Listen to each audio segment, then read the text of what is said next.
Hey Nicola, it's MJ. Hope you're doing well. It is Tuesday evening, and I wanted to do a couple of videos here. If we're going to be creating blog material, listen, we have a lot on the unbranded website that we can use, but one of the things that I'll encourage you to do is to look for common questions people are asking Google when they are considering selling their home or buying the home. And I'll give you an example. One tool that we can use is Google. And if you go to the search engine now, I'm in the English version. I have not found this tactic or this trick used in the French version. It just doesn't show up, and that may be just Google. But if you go to the English version, and I'm going to type in selling my home. Okay, I'm interested in selling my home, so I'm just going to go and see what kind of information people who are selling their home, what they're asking Google. So you see here, you got your ads. You got a snippet here of some really basic remedial steps here that doesn't make any sense. Then you go, people also ask. And in the English Google search, this is showing up all the time. And so Google is tipping their hand as to what kind of questions people are asking. For example, what are the costs involved in selling a house? So you can click on that and you can get some answers from this site here. So it'll give you an idea of, and you can do your own answers as a blog post, or have a blog post answer several answers. Here are answers to the 5 most commonly questions people ask when they consider selling their home. And you can just do it in French rather than English, because I'm sure it doesn't matter whether we speak French or English, we're going to be asking the same kind of questions. But here's the trick. It originally gave 4 questions. And here's, okay, selling my home. Let's do this again. Okay. Selling my home, and if we scroll down, here are 4 questions. But if you click on the last one, it's going to show you the answer. But what it's also going to do is going to give you a couple of more questions. Is the housing market going to crash in 2020? Question mark. What is the slowest month for real estate sales? So you keep clicking on the last question. And is the fall a good time to sell a house? What month do houses sell the most? What is the busiest month for real estate? Okay, there's a good one, because if the house is listed with it can't do so, it doesn't matter. Every month is a busy month. So there. So that's a good answer. You can quote me on that.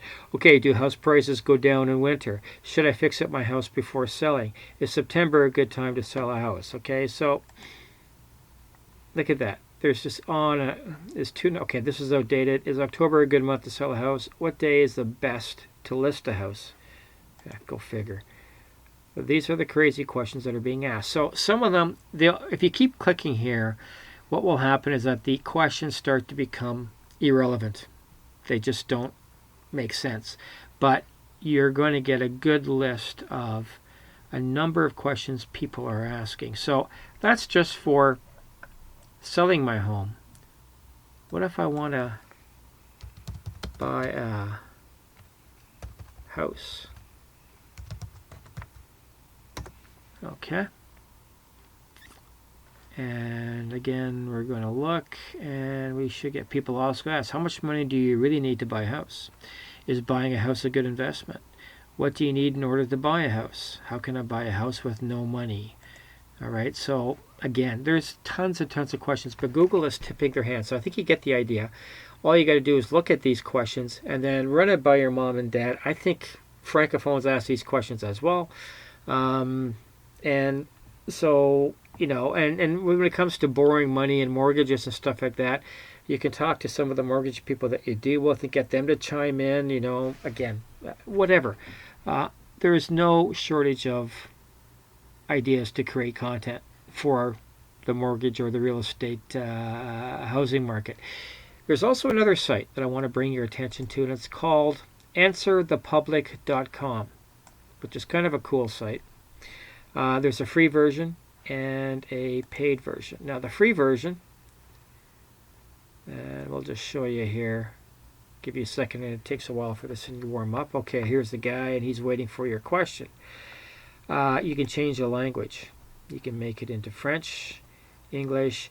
If you the monthly rate is $99 US a month, and if you buy that, you can then change the region to Canada.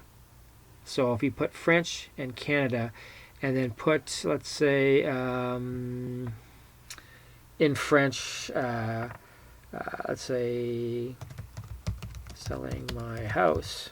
Just try something similar to that. Get questions. It's going to look, and it's going to give you possibly some other ideas as well. And it's sort of using the internet to sort of scrape what type of questions are coming up. Sometimes you get lots and lots, sometimes you don't.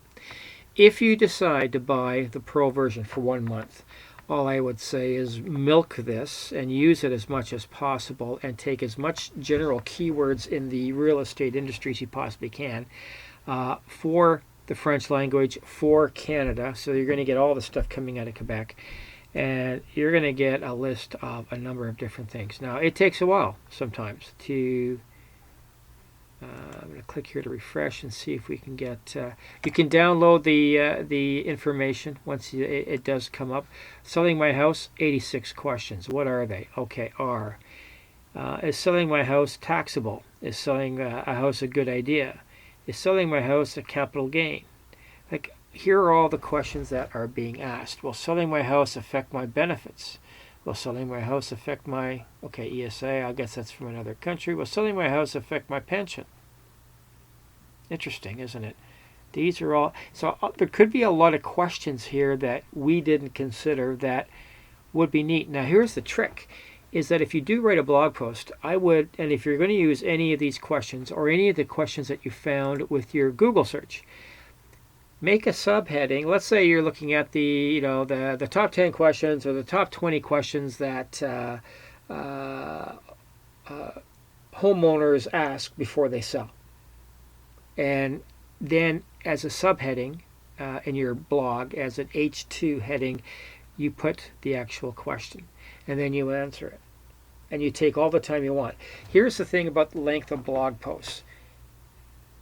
Actually, the longer, the bigger and the longer the blog posts, the better.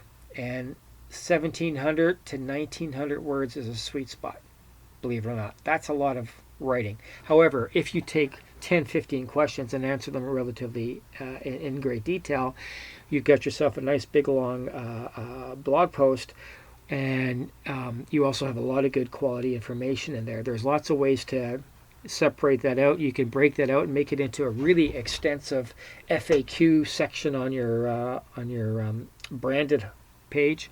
So and then there's a whole bunch of stuff on the SEO optimization of FAQ questions. So it's a good idea to do that. Incorporate a lot of your branded or non-branded technical information that you provide. So there's a lot of things that you can use here, a lot of tools. So you got answerthepublic.com, which is really cool. Yeah, 111 prepositions, which I speak English and I don't know what that means. Selling my house to buy another. So that's a topic. Selling my house to Zillow. Okay, when Zillow comes, I don't think Zillow's in Quebec yet. Can I sell my house without the garage? What? Can I sell my house without my wife's signature? Yeah, okay. Can I sell my house without a realtor? That's a good one, because you can talk about the pros and cons. Yeah, sure, they're going to save whatever, but are they going to lose overall in value? And there's arguments on both sides. And really what you want is you want the people that understand and realize the value of having a good realtor. You can understand the pessimism or the negative feelings people have with realtors, because in Montreal there are so many bad real estate brokers. Your dad and your mom aren't one of them. Your team that you work with, they're fantastic. I'm serious. So, and I think you know that too. So, yeah, if you're going to compare, a real estate broker as, let's say, 90% or 95% of the ones around the island of Montreal, or anywhere else, yeah, they're not worth the value of a 5% or 6% commission rate. However, your dad is. So, and the other thing is, this is just a side point. When we start doing the videos and start creating the marketing campaigns for a house listing, that is something that your team needs to promote, especially when you start getting into the higher end houses. I know you guys just listed a really nice house in Candiac for $1 million a bit.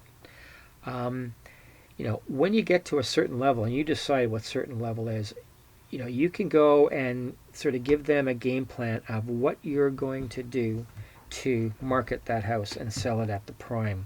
And, getting maybe even a videographer to come in and do a video shot of that high-priced house is good. Let's say the houses that are in the $300 to $500 or $100,000 range, we just might take the images and put them in and make them dance and zoom in and zoom out, whatever. So it's a cheaper priced video, but still good quality.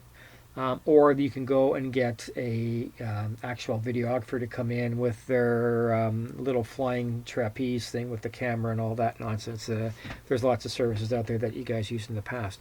But, I don't know if you guys have that, but I would have a very detailed list of how you guys go about promoting your house. Like how many followers do you have on your Facebook page? How many followers do you have on Instagram? All that good stuff, and how do you attract buyers and all this other stuff. So you've got a whole network there that you're using, and you got a whole system in place. You've got a list of buyers and you got a list of sellers, and you're trying to match them all up. So you want to, if somebody's interested in selling their house, and the question is going to come down to, why should I choose a Kip Dussault versus the Mackenzie guy? And so you got to go and say, this is all the things that we're going to do to promote and get the maximum dollar for your house as soon as possible. And you got tons of stuff to do there. So that's a whole presentation in itself. I'm sure Bertrand has something, but don't forget the social media side of things, because the better we get, the advertising and everything else, it's just going to work in your favor, and you're going to start getting these people coming on board saying, yeah, I like what you're saying. And you guys have a plan, more so than maybe who else they may be considering. So that's it. I've rambled on enough, but that's the first one. So check out answerthepublic.com. Go to Google. Now, I don't know if these questions work in French. People also ask. I don't know if that... I can't find it. You might be able to. So check that out. But if not, go to the English side. Put in some general keyword phrases and play around with a lot of them and see what you come up. Make a list of these, and off to the races you go. Okay? And there'll be more stuff to come, but that's it for now. Talk to you later. Bye-bye.